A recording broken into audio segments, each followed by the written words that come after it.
आप सभी स्वर्णकार समाज बंधुओं को सर्वप्रथम मेरा नमस्कार। मैं आपका साथी रमेश सोनी मंडावरा।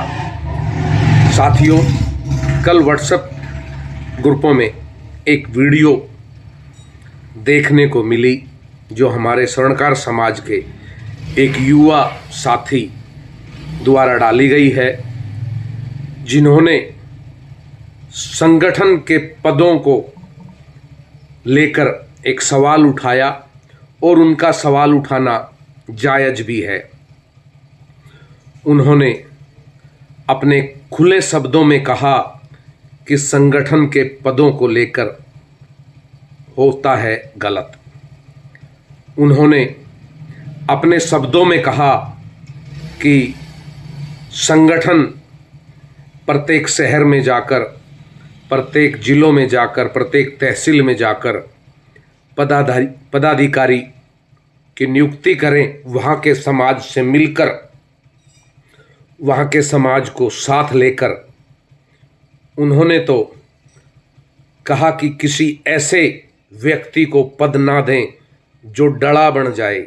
जी हाँ, यानी कि डला जो शब्द कहा उन्होंने, उसका अर्थ है कि कोई ऐसा व्यक्ति समाज के पदों पर ना आए जो समाज के लिए काम ही ना करे और बस पद लेकर बैठ जाए। साथियों, मैं कहना चाहता हूँ, यहाँ मैं हरियाणा से हूँ, हरियाणा के रेवाड़ी ज़िले का रहने वाला हूँ। और बड़े लंबे समय से हमने देखा है कि हरियाणा में प्रदेश स्तर पर जो संगठन रहे होंगे कोई, वो ना के बराबर थे। आज तक उन्होंने कुछ नहीं किया। लेकिन अब जब हरियाणा में श्रवण कला बोर्ड को लेकर चर्चाएं शुरू हो गई हैं, तो कुछ लोग बाहर निकल कर आए हैं, समाज के जयकारे लगा रहे हैं, समाज का उद्धार करने की बात कर रहे हैं, पूरे समाज को एक बारीक सुई से धागे में पिरोने की बात कर रहे हैं। आज से पहले कहाँ थे ये धागे में पिरोने वाले नेता? क्या सदियों से उन्हें समाज की सुध नहीं थी, या अब महज केवल शरण कला बोर्ड को लेकर उन्हें समाज की याद आई है? इससे पहले हरियाणा में उन्होंने क्या किया समाज के लिए, ये एक बड़ा सवाल है। अब जैसे जैसे शरण कला बोर्ड की चर्चाएं हरियाणा में प्रारंभ हो गई है, वैसे वैसे नेताओं को समाज की याद आ रही है। साथियों, मैं इससे पहले भी कई वीडियो में आपसे रूबरू होकर कह चुका हूं कि शरण कला बोर्ड का गठन सरकार द्वारा किया जाना है, और जब भी सरकार करे उस समय एक योग्य पढ़े लिखे व्यक्ति को हमारा समाज आगे करे और वह व्यक्ति सरकार से संपर्क में रहे। ऐसा ही नाम कल की एक वीडियो में, जो सोशल मीडिया पर वीडियो आ रही थी, उसमें हमने देखा एक नाम आया, श्रीमान सुरेंद्र सोनी जी, रिटायर्ड DPRO।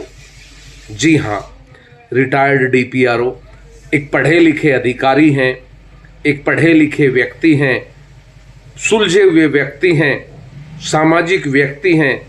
और जब से वह रिटायर हुए हैं, उसके बाद से लगातार समाज में आगे बढ़कर हर संगठन के साथ कदम मिलाकर चलने का प्रयास कर रहे हैं।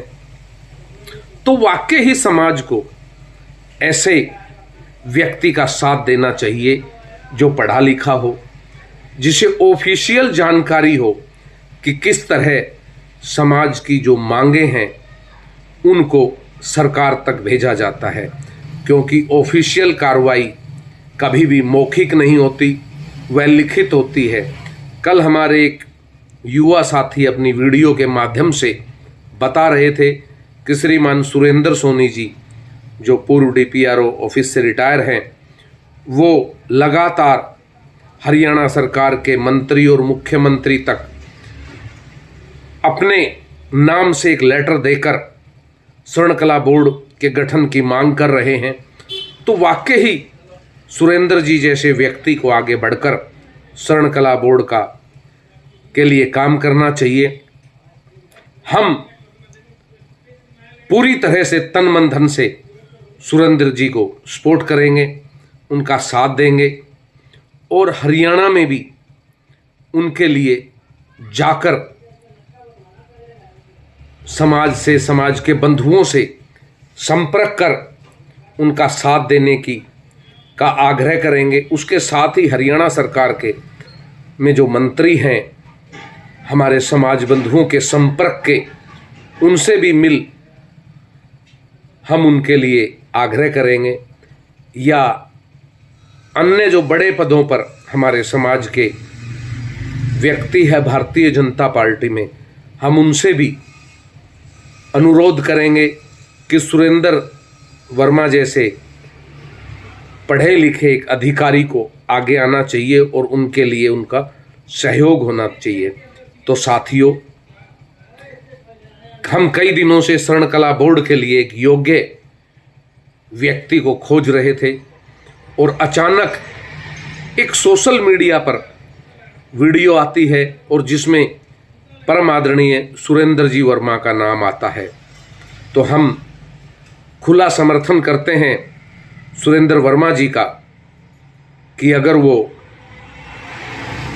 आगे बढ़ेंगे तो हम उनका तन मन धन से साथ देंगे और पूरे हरियाणा में उनके लिए डोर टू डोर कैंपेनिंग कर उनकी दावेदारी को और मजबूत करने का प्रयास करेंगे।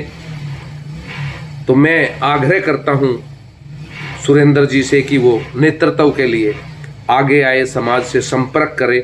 और मैं आभार प्रकट करता हूं हमारे भाई पुरुषोत्तम जी का, जो रामरा धर्मशाला के प्रधान हैं, जिन्होंने कल अपनी वीडियो के माध्यम से समाज को एक बहुत अच्छा संदेश दिया कि समाज को आज युवाओं की आवश्यकता है। वाकई ही समाज के संगठनों में आज युवाओं की आवश्यकता है, क्योंकि युवा ही मेरे देश का भविष्य है, मेरे समाज का भविष्य है। इन युवाओं को आगे लाना चाहिए। और साथ ही मैं कहना चाहूँगा अपने भाई पुरुषोत्तम जी सोनी, जो रामरा धर्मशाला के अध्यक्ष हैं, उनसे कि साथी, आज तक हमने देखा है कि बंद कमरों में बैठकर समाज का नेतृत्व चुना जाता है, बंद कमरों में बैठकर उंगली उठाकर प्रधान बना दिए जाते हैं। आखिर ये कब तक चलेगा? किसी भी जिले का या तहसील का या प्रदेश का नेतृत्व चुना जाए तो उसे समाज चुने। किसी प्रदेश स्तर के संगठन में पहले तहसील के चुनाव हों, फिर जिलों के हों, उसके बाद प्रदेश का नेतृत्व चुना जाए। लेकिन हमारे यहाँ तो विपरीत है। हम विधानसभा के जब चुनाव होते हैं तो हम एमएलए यानी कि विधायक की वोट देते हैं, फिर विधायक दल का एक नेता चुना जाता है और फिर मुख्यमंत्री चुना जाता है। लेकिन हमारे यहाँ तो लोग मुख्यमंत्री पहले ही बन जाते हैं और बाद में वो विधायक बनाने का प्रयास करते हैं अपनी बैठक में बैठकर। तो जब तक ये बैठक की राजनीति खत्म नहीं होगी तब तक हमारा समाज संगठित नहीं हो सकता। आज स्वर्ण कला बोर्ड के लिए मेरे चाहने वालों को समाज की याद आ रही है, इससे पहले कहाँ थे वो। तो समाज बंधुओं से आग्रह है कि आप किसी दबाव की राजनीति में ना आए, किसी के बहकावे में ना आए और समाज के साथ खड़े रहें, समाज के साथ चलें। राजनीति करने वाले स्वयं पीछे हट जाएंगे और आप लोग मिलकर एक योग्य व्यक्ति का